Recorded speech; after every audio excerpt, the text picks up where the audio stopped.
so I just said to her then, I was like, I need to tell you a story. Like, it's so powerful and so beautiful. And it's just like the gorgeous little rock star you've ever seen.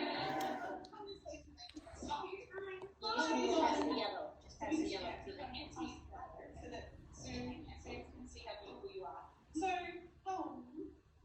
22. I'm 23 tomorrow, actually. Just so precious. And she has the best hair in our world. I said to her last night, I'm watching Storace just to see what your hair's doing. That's it. I'm like, and I also want to do the visualize it like this. Oh yeah, we need to do one together. And then she has this one. Yeah, I want to. That is my real We need to do that later. She's so gorgeous. And she's a national vice president. And she's a new 2020 national vice president. So, what month did you vote? May 31st, June 1st. Yeah, June 1st. How many promoted in May in here? Quite a few. Yeah, quite a few. Big five, 6, yeah. 6 with Lara. Amazing. So, Madeleine, we all want to hear your story. Thank you. I'm very nervous to let you know. This is very last minute, and I was like, oh, I have big plans. I'm like writing it all down just so I don't miss anything.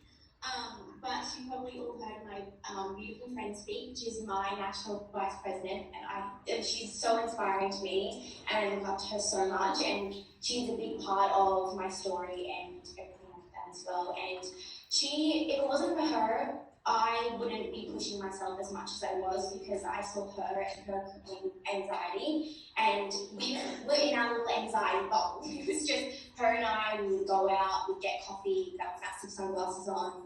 No one talks to us and look at us, like we're just in our own little bubble. So joining a community for me was just like so outside of my comfort zone. And she pushed me, she's like, come on, we should go to this event. I'm like, oh, okay, let's go.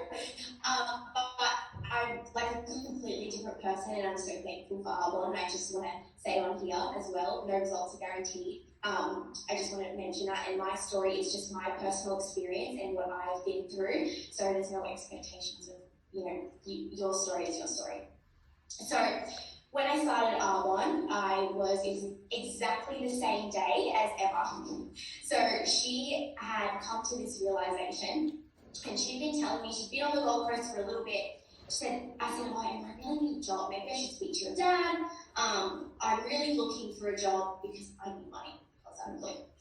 And she was like, okay, you can speak to my dad. And I was like, how can I get a job? And he was just like, go to interviews, whatever. I was like so lost. And I just graduated from business, majoring in accounting at university, so I was thinking maybe I should get a bank job. And he knew, looking at me, that's not what you should be doing. Emma was like, I don't know why you want a job, it sucks, it's bad. I don't know why you want one, just don't get one. And I was like, I need money, Emma. She's like, but 9 to 5 stuff, like, let's try and find something else. I don't know why, and she was just doing her own research, and in the meantime, I don't know if any of you know, but I had a traditional business, and I was trying to build that up. With entrepreneur, being my own boss, has been it's what I love. Like, I just want to own so many businesses. It's like something that I've wanted since I was a child. I've always wanted to be a CEO, and I always wanted to be my own boss. So I said to Emma, well, don't start a traditional business because it's just so stressful. It just sucks all your money out. So if you want to earn it, it's not the way to do it. And I was just trying to manage this. And it was really hard, but I appreciate it now because it taught me a lot of lessons in my life and coming into my own business. So I went over to Emma's house, as I usually would. I was always at her house. And I hear, like, downstairs, and I'm like, she's in this house, thinking, what's happened, what's wrong, what's happened, Emma? And she goes, Maddie, I have this thing, I'm going to tell you about it. I was like, okay. And she goes, I'm starting R1 with my mum. And to her, I was like, okay.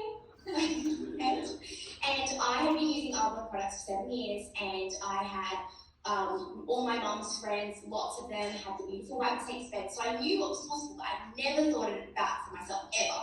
And I kind of just looked at her and went, like, I don't know. Like, I was like, okay, whatever. She was, you should do it with me. And I went, what? Me do it with you? She was like, yeah. And I wasn't actually that hard to please because I'm very visual. She showed me potential, and I went, I'm in. That's it. Okay, let's do this. I actually bought my first order because I got sunglasses stolen out of my mom's car and I got an insurance claim. And then I've just gotten that insurance claim like 3 days before. I'm like, oh, I have this money, I don't know what to spend it on. Like, and I was like, but I want to be good with it. Like, I don't want to do something with it. And then I went and said, I was like, this is perfect. I've got this money. I'm able to like put it into an investment or whatever. And so that was how I got started. And let's backtrack to when I graduated university. As soon as I graduated, or as soon as I finished my last class, my mom and I traveled Europe for a month, I believe. We did a really luxurious trip, and it was incredible. I absolutely loved it.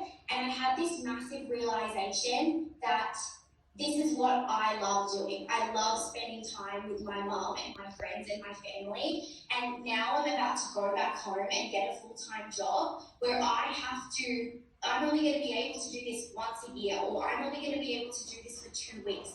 And I'm going to have to be doing this job that I probably hate for a very, very long time until I'm not in control of promoting or how much I earn and what I want to do. And I was in this such luxurious part of my life where I was at university and I could go in when I wanted to and study when I wanted to and go out with my friends when I wanted to, and I wanted to keep that. I loved that flexibility and the luxury of being able to do that. So I came back, graduated, and I looked at my mom and I said, I don't know if I want to be an accountant. She kind of went, oh God, what am I, now what? So it was really great that this came into my life, but when I started, I had such a strong vision that this is what I wanted. And for any of you that don't know my past, the reason why my friends and my family are so close to my heart is because I lost my father at the age of 12 and my half brother at the age of 17. So family for me is something that is so important and is something true to my heart, and that's why my vision for this business was just so much greater than me and all the luxurious things I wanted and what I wanted. It was more of what I could give to the people around me. And my mom had done so much for me, and my whole, since I was 12 and gone through so much with me, through the depression and anxiety and everything that came from losing loved ones. I just wanted to be able to give back to her.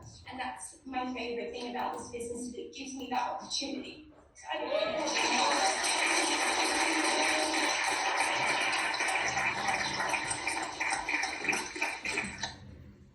So at school, I felt like I grew up very quickly because I had people around me that were obviously, growing up, and they were going through liking boys and drinking and doing naughty things and all that sort of stuff. And I was just such an adult. And I never felt like I fitted in. I always wanted to be fit and healthy. And these girls at school would kind of pick on me for being healthy and going to the gym. So I thought, honestly, that all people weren't very nice. And that people were just going to pick on you no matter what happened, what you're going to do. So when I started this business and when I got into the community, and I was absolutely blown away that people actually rewarded your success and people actually were cheering me on. I was so surprised, and I never felt like I belonged so much in my life, that I had this community that wanted the best for their life and they wanted to improve. And these things that happened in my past, I could have gone a completely different route, but it wasn't me, and I knew there was more for me and I could be better, and I wanted to be strong, and I wanted to be the best version of myself and show people around me that I came out of this and I can be, it's not a poor me situation. I want to show people what's really possible. So I love that this community just gave me that sense of belonging, and that I now have a place where I feel like this is family. And it's, even though my family is quite small and it feels like just me and my mom sometimes, this is my family, and Artwood is my family. And I love you all so much. And